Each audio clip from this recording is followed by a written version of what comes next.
Hi, this is Scott. I really appreciate our sponsors because they make the show possible. Today's show is sponsored by Developer Express. Become a UI superhero with Dev Express controls and libraries. Deliver elegant .NET solutions that address customer needs today. By leveraging your existing knowledge, you can build next-generation touch-enabled solutions for tomorrow. You can download your free 30-day trial at dx.hanselminutes.com. That's dx.hanselminutes.com.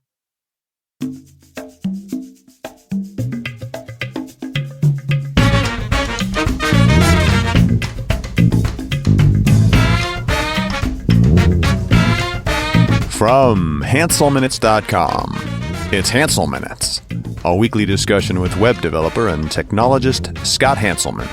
This is Lawrence Ryan announcing show number 442. In this episode, Scott talks with Saron Yitbarek, creator of CodeNewbie, a community of beginner and developing programmers. Hi, this is Scott Hanselman. This is another episode of Hansel Minutes, and today I am chatting with Saron Yitbarek. You are the creator of CodeNewbie.org, which is a fantastic site. It's actually a community that you've started to support new programmers. Because would you consider yourself a newbie? Yeah, I've been programming, I guess, professionally for about 9 months. Graduated from a programming boot camp, so definitely a newbie. So your background is not in computer engineering. You don't have a degree in software or computer science. Yeah, exactly. I actually thought that I was going to be a doctor, and I consider that a huge bullet that I dodged. Thank God. But I did 3 years of pre-med. I went really hardcore with the sciences. I taught organic chemistry. I did biochemistry research. I was published. And then in my senior year, I shadowed a doctor for the first time, and I realized that I don't actually want to save human lives, which I feel like is important if you want to be a doctor. And what I really liked was the problem solving and the difficulty of science and the breaking things down and that stuff. So instead, I decided that I was going to be a journalist because I'd written stories and I'd done a lot of journalism, throughout my college experience. And so, I graduated with a double degree in English and psychology, finished the pre-med track. And when I did journalism, I worked at NPR and I worked at Discover Magazine for a bit. And I realized that I liked that creative part. I liked telling stories and getting to talk to people and hearing about their lives and experiences.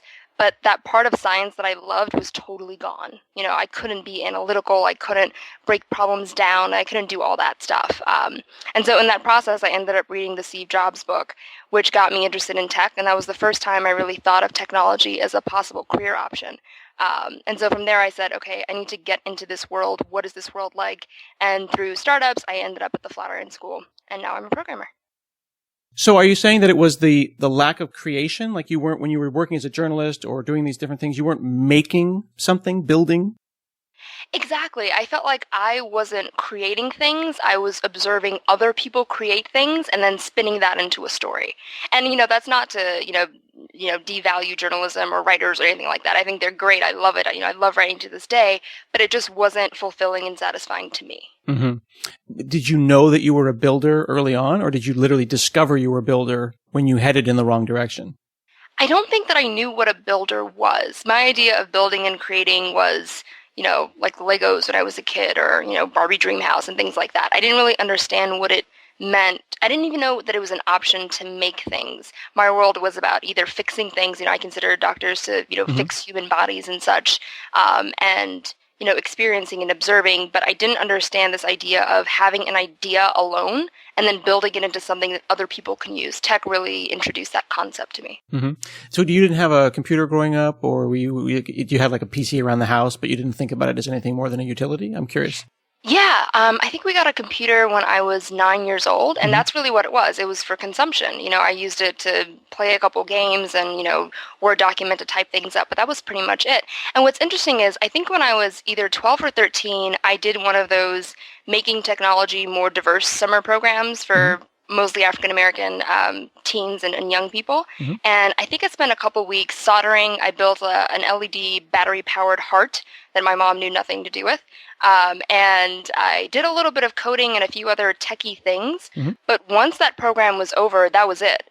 there was no one to kind of say, oh, if you like this, maybe you should be a computer scientist. Maybe you should be a programmer. There wasn't a next step.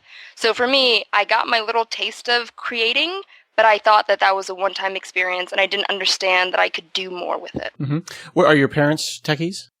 No, definitely not. They're both pharmacists, and my mom still emails me about, or texts me about how to email things. So okay, so they're medical people, right? So this is why medicine seemed like the obvious kind of next step. Exactly. The program that you did early on, you said this was in high school, and it was focused on increasing diversity. It was focused on for people of color. Did you feel that was necessary in the sense of it's something that is presenting an option, like, hey, here's a thing you maybe hadn't thought of? I had no context for it. I didn't really, I grew up, at that time I was, in DC, and I had a lot of minority friends. My neighborhood was very diverse. So I didn't really understand this whole diversity in tech issue as a thing. So that didn't really mean anything to me. But besides that, I just felt like it was this isolated thing that someone thought would be fun and interesting. And I didn't understand the purpose. I didn't really connect with the issue it was trying to resolve. And only now, when I look back at it, do I get what they were trying to do. Right. So setting aside diversity and focusing on you as an individual, you're going through life and you're trying to figure out where your path is. You arguably find a little late, like, wait a second, I can build this, I can build that, but you've already got a degree, a double degree in totally unrelated fields. Was that like, oh, I'm sorry, I'm committed, I have to be an English major? Well, I always knew that I probably wasn't going to get a job with something to do with English.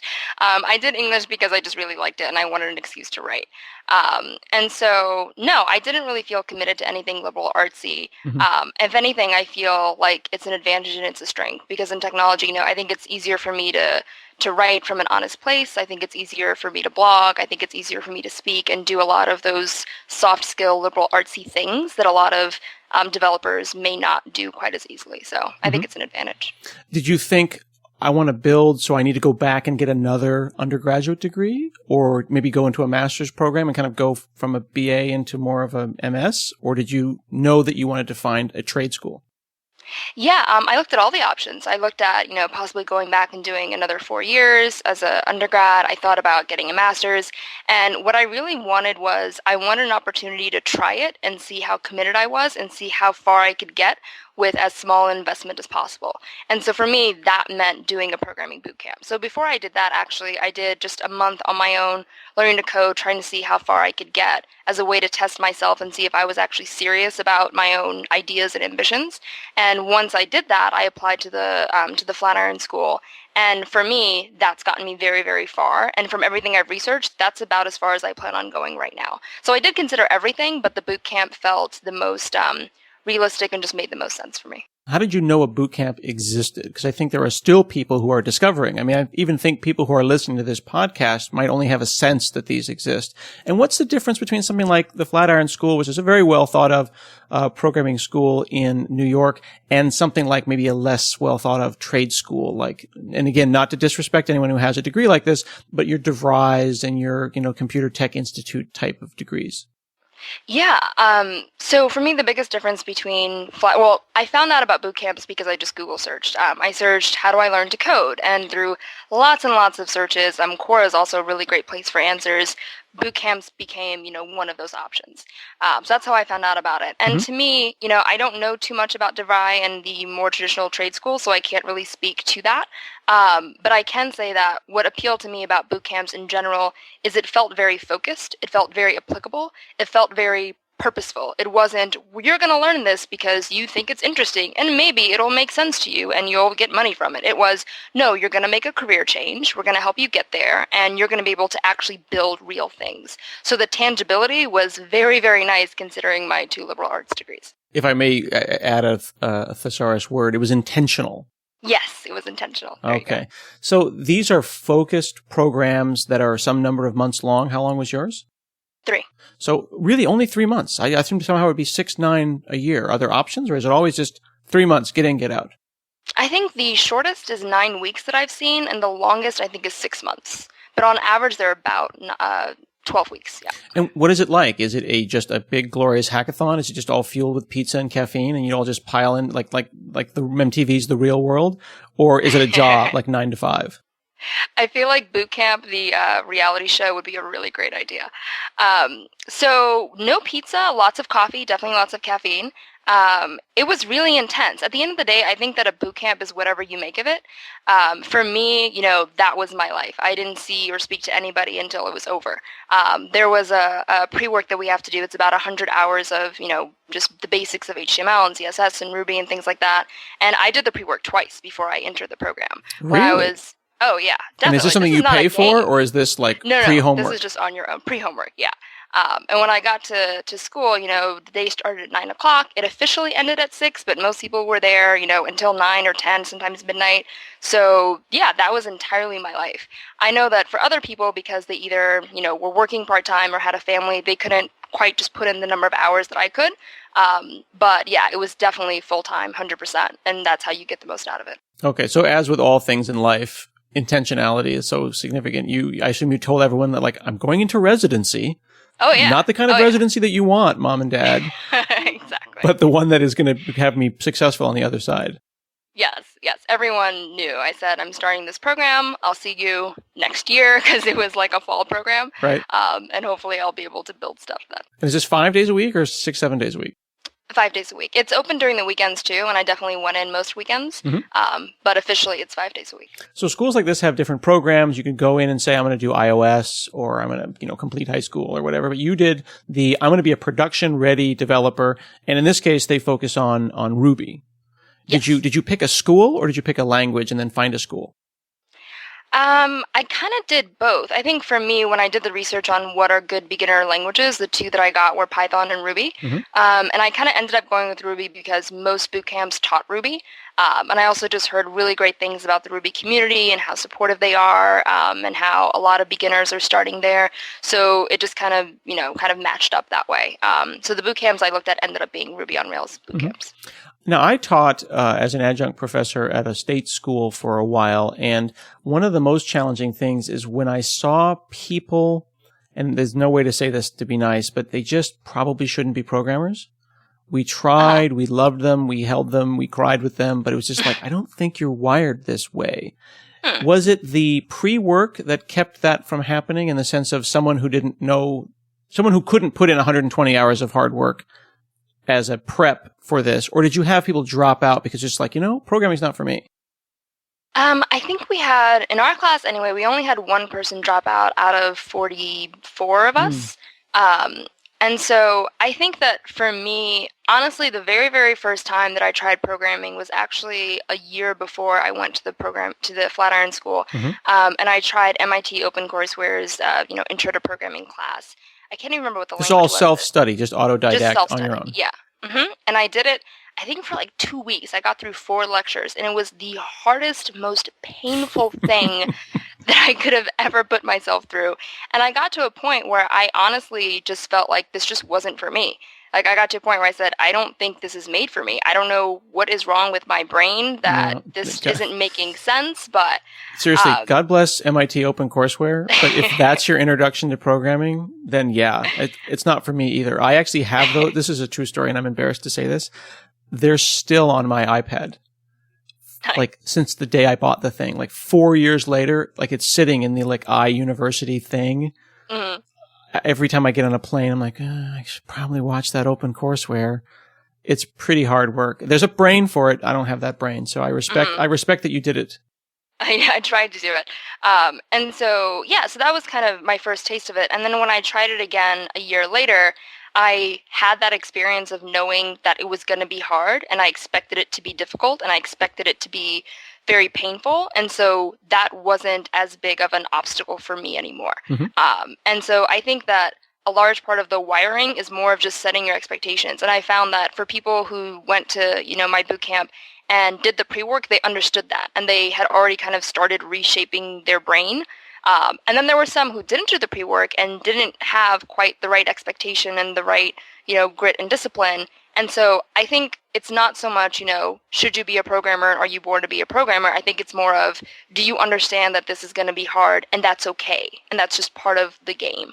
I think that's what matters more. So that kind of brings me to my original kind of like loaded question, which is, do you think just anyone can be a programmer? There is no limitation, really? Like the idea that it's some mysterious thing that only a special gifted few can do is just nonsense? Yeah. I do think that anyone can be a programmer, but if that is scientifically not true, I don't want to know about it. Because I think that the moment you start saying, oh, it's only for some people, then it's really, really easy to hit a roadblock and think, oh, I guess I'm not one of those people, and to quit. So whether or not it's true, I like to believe that anyone can do anything, and that's just what I'm going to stick to. Nice. So then going backwards, should we be teaching kids programming at 6 years old, 12, 18? When do you start? I don't know when the starting age should be, but I think it's kind of ridiculous that I have to take 4 years of history in high school, but I take nothing in technology. Like literally that's nothing. Just literally nothing. Yeah. Like there's, electives, I guess, but that's insane. And I feel like regardless of whether or not you want to do computer science, whether you want to be a programmer, I think it's just such a different way of thinking and a different way of analyzing everything that everyone should be able to experience that for at least a year at some point in public education. I don't know when that point is. I think the sooner probably the better, but I think it definitely should be required at some point. So technology, that's a pillar like geography and social studies and stuff. See, I've always felt like another thing that was missing was like home ec. Like I don't know if you did that, but we're different generations, but like how to balance a checkbook, how to rent an apartment. Like no one teaches that. And you end up putting these like 25-year-old humans fully formed out into the world who like cannot boil water, make an egg, balance a checkbook, rent an apartment, or like do anything. Exactly. Especially personal finance. That's another huge one. Yeah. So home economics, that's what that is. First thing that they drop, right? So the fact that they're not teaching these basic skills, I think you're right. I think that becoming a developer or a builder or someone who can at the very minimum write a macro, not feel intimidated by the machine, right? Right. Yeah, go ahead. I was going to say, that's a really big thing, because I feel like when you're used to using technology just to consume stuff, you grow up with this barrier. Even now, I keep forgetting that I can just look at the code and figure it out on my own. Like, I have to remind myself that. And I think the biggest advantage to, having a hacker mentality or a tinkerer mentality early in life is you get to interact and do stuff and manipulate and control and build in a way that you're not used to. Yeah, my wife is becoming a nurse right now, and she's really struggling with the systems that are put in place by her school because they're really old. You probably remember when you're in school, they're using Blackboard and all of these kind of weird little web apps that's literally like transporting yourself back to like 1997. And Chrome keeps updating every week. And then like, it worked last week. I'm like, well, Chrome updated. So she's like, well, Chrome needs to stop updating, and my answer is usually, try a different browser. And she's like, well, don't you work on this stuff? Can't you fix this for me? Yeah. I'm really sorry. I can't. But if she had the hacker mentality, those things suddenly become intuitive. So you've been going out of your way as a new member of the community to make it feel right for other people who are in the community, to make them feel welcome. Did you feel welcome? I did, and I was very surprised that I felt welcome. Before the Flatiron School, I just heard a lot about the tech community and how unfriendly it was for women and minorities, and, I'm a Black woman, so I was absolutely terrified. And I was really, really welcomed. And to this day, I've been, receiving nothing but support and encouragement from my community. And I feel like a lot of that has to do with I entered through a boot camp, and I was kind of introduced through the community of that boot camp, and that community is already newbie friendly. And so, yeah, and I think that was huge. And so then it's friends of friends of friends. So everyone is being vouched for as you work outwards in the onion there for different layers. Exactly. And so everyone else is going to be kind and friendly and supportive and all that good stuff. But the one thing that I guess I didn't like about it is I felt very privileged that I got to, I think with learning to code, I ended up not working for 6 months because I took time off before the boot camp. And then I spent, thousands of dollars on the boot camp itself. So I felt very, very privileged to have the opportunity to do that and to afford that. And the most valuable thing I got out of it really was the community. Like, that has carried me so far. And I didn't like the idea that people who couldn't afford to do what I did wouldn't have that community. And if you don't have it, it's really, really lonely and really frustrating to learn to code on your own. So I started the CodeNewbie Twitter chat to provide that sense of community for people who can't necessarily get it from a bootcamp. Yeah, bootcamps are surprisingly expensive. They clearly work, and they're clearly a business. Most of these are not nonprofits. But you're right. There's a gap between, hey, just go to khanacademy.org/CS or Codecademy or Treehouse or Pluralsight and learn in silence and alone, right? And then pay $10,000 or something for this to be injected directly into your brain. Where's that middle ground? Yeah, I think there are some companies that are trying to fill that space. There's, the Viking School, which is doing an online program. There's Thinkful, which is doing like mentorship and online programs. I think Tea Leaf Academy is another one. So I think there's an obvious need, and I think that people know there's a need for some kind of middle ground. I think they're trying to fill it. So my way of filling it is to just start a chat. So at CodeNewbie, and this is NEWBIE, not noob like NOOB. And we'll put links in the show notes. You've got a Twitter chat. Now, Twitter chats are interesting. Do people need to sign up for Twitter to see these chats?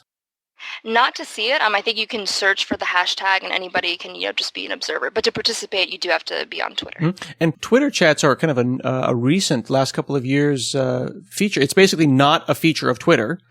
It's just everyone agrees to use this hashtag, in this case, CodeNewbie, at a certain time. You say it's on, what is the day? Wednesday nights, 9 p.m. Eastern time. Okay, so Wednesday nights, so then anyone can get involved, West Coast or East Coast, and presumably, of course, people overseas if they're awake. And if everyone agrees to say hashtag CodeNewbie, y'all can have some pretty compelling conversations. Yep, yeah, exactly. Has this started into a new community of people that you've met, or is it mostly just people that have gone through your programs? It's funny. Initially, I thought that it would be filled with, new developers like myself who graduated or, recently graduated from a boot camp. But it's actually not. A lot of the people that we have are split between more experienced developers who want to give back to the community, and then the other half are people who are even newer than I am, who are mostly just using Code Academy or Code School or in, some neighborhood or town where there's just not a big developer community, and CodeNewbie is their way of being part of the tech community. On your Twitter account at twitter.com/CodeNewbies, plural, there's some really cool stories that you are retweeting. People saying, hey, I met my goal of 10 hours of development this week to really find out like what that's like. I started in Ruby this week and I coded for full 10 hours. That's pretty amazing stuff. Yeah, it's great to see the things that they build and they're excited about. People blog about what they work on. We had one person working on an app for Ferguson, and we've just had some incredible work there. And it's exciting because you get to celebrate the little wins, right? A lot of times, I think a recent tweet was, this is kind of embarrassing, but I finally got this really simple Ruby script to work, and everyone in the CodeNewbie community retweeted that and favorited that and said, this is great. You should totally own this win. So it's a place where even the things that may not seem too exciting are celebrated and encouraged. It seems like when someone's been in the industry for 5, 6 years, even 10, or like in my case, 20 years, those little achievements, I got my CSS to do a rounded corner, or I figured out how to do this in full screen mode. People like me are like, oh, you guys. But you have to look at it with the same kind of wide-eyed excitement, because this is an entire universe that people are discovering that we, people who are inside, you and I, totally take for granted. Yeah, I remember the very first time I learned CSS and I turned the background yellow. Blew my mind. Just blew my mind. I was so excited that I turned the background yellow, because for the first time I was controlling the computer in a way that I never had. And so, if anything, I see the handle and the site as a way to just be a cheerleader for everyone, and to just say, like, all those little steps you're taking, you're on your way to somewhere really important and really big. I think that so many people just don't understand that, like, hey, you push a button on the remote control, TV turns on. Yeah, what happened there? I think there's a mindset. I always call it the taking apart the toaster mindset. Like, there's people who make toast, and there's people who like make the toast and like, how the hell did that thing make toast? And then they start taking it apart, and some people come built in that way and they take stuff apart, but other people, you really need to take something apart in front of them and go, look, now here, you put this back together. And when you do that on the web, like you said, you change some CSS. One of my favorite things I'm going to do this weekend at a conference called BlendConf is teach a bunch of middle schoolers how to surf the web from Telnet. Oh. Like, you have to go into Telnet, open the socket to port 80, type get http cnn.com and hit enter. Yeah. And then suddenly you're like, wait a second, there's an underneath. Yep. It's almost like showing them the basement. Like, look at all the cool stuff we have in the basement. Yeah. That's fantastic. So what are your plans for CodeNewbie? Right now it's a Twitter chat, it's a website, it's a mailing list. What's next? Yeah. So one thing that we're doing is a podcast. When we actually recorded our first episode, hoping to do a couple more. And I'm really excited because, I listen to a lot of tech podcasts, and I'm a panelist for Ruby Rogues, and it's great, but a lot of times I feel a little bit lost because a lot of the topics are complex. The guests that we have are definitely experienced programmers. And so I really like the idea of having a podcast just for newbies and directed at newbies and focusing more on the journey of coding and less so on kind of, the end product, if that makes sense. Mm-hmm. So that's one thing I'm really excited about. The other thing is we have so much information and so many resources being shared on Twitter. And it's great to see that energy and that support in the community, but it's also frustrating because Twitter goes away. The tweets kind of evaporate in just a couple hours. And so I'm really looking forward to starting a discussion board and kind of moving the community to a place where you can go back and reference the resources that you share.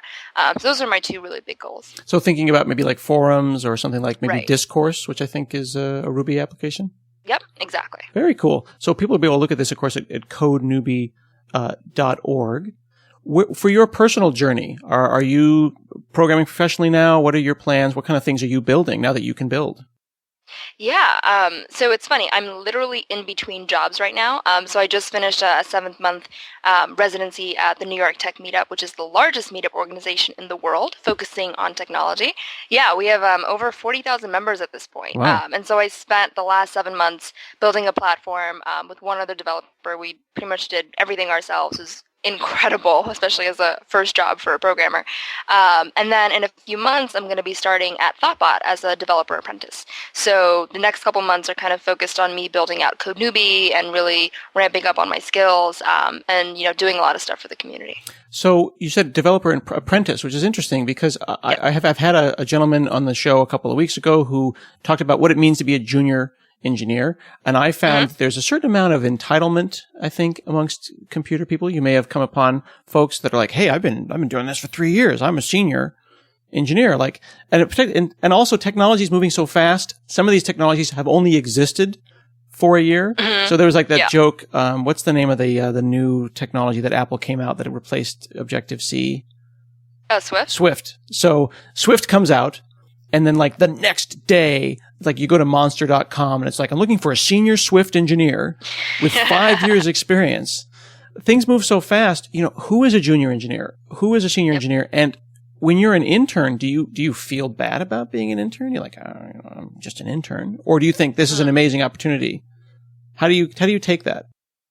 Yeah. So when I worked at New York Tech Meetup, I felt like I had way more responsibility than anyone would ever give me at that point. And so, it was interesting because I felt like it was a great opportunity to prove myself and to, show everybody what I could do and all that.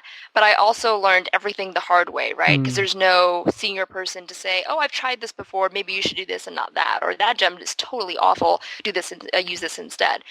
And so without that, you're kind of testing a lot of stuff and you're starting from scratch over and over again. So I'm really excited, honestly, to be in a more junior role, as far as official titles go, because I've learned that I need to be a student more. I think that I would learn more and get a lot further by having someone more senior than me kind of guide me through a process than I would just continuing to hack along. So it definitely showed me how far I can get, and I'm really proud of my progress. But I'm very, very happy to be back in more of an apprentice role. How do you separate the non-technology specific concepts in your mind? For example, if I were to go work on New York Tech Meetup, like I said, I've been in the industry 20 years, but I would probably work for you because I don't know Ruby and I don't know Rails, right? I mean, I have a general understanding. I've read some books. I've done a couple of projects. So I've got a systems architecture background and I can build large systems and I know how at a theoretical level those things work. Yeah. Which you may not have, but at the same time, so how do you think you and I would work together? Would I work for you or we'd work for each other? We'd be peers? Yeah. I think however we worked, I think you and I would have a blast. That is clear. Yeah, but I think that we'd actually complement each other very well because what I found interesting about that was it wasn't the coding that was hard. Like actually getting things to work was not the hard part. That part was actually fine. The hard part was understanding what features should take priority, what order to do them in. How long do you, bang your head against a wall before you move on to a different solution? It was product development issues. It was decision making. It was more of that stuff than it was anything language or framework specific. Really? So yeah, definitely. And it was also, and this is a skill I totally underestimated. It's also talking to non-technical people. My life. Which when Jessica Lawrence, who's the executive director, it's a very small office. It's just her, one other person, and then the two developers. And we would meet every week and touch base. And I was never quite sure how much to explain, how much I should be telling her, how much she cared to know. It was very, very uncomfortable. That alone is a skill set I would love to learn. That is a really interesting, because it's like, I'm going to use this gem. Like, I don't really care. But, right. but at the same time, there might be licensing issues. Right. What do we as an organization use as far as our open source license? Do we not want to bring in GPL code? Whatever. Right. And even things like, this feature will take a couple days to build. Oh, it took 2 weeks. Okay, now I have to explain why. And if you don't know the tech behind why, then nothing I'm saying will make sense and you might think I'm an idiot. So it's really important to know how to talk to the non-technical people. Very, very cool. Well, it's just an absolute joy to talk with you, Saron Yitbarek. You can check out Saron at CodeNewbie.org. We'll put links to their Twitter chat, their website, their podcast, which will probably be out by the time this podcast is out, and as well as being able to connect on Twitter. Thanks so much. Thanks so much. This has been another episode of Hansel Minutes, and we'll see you again next week.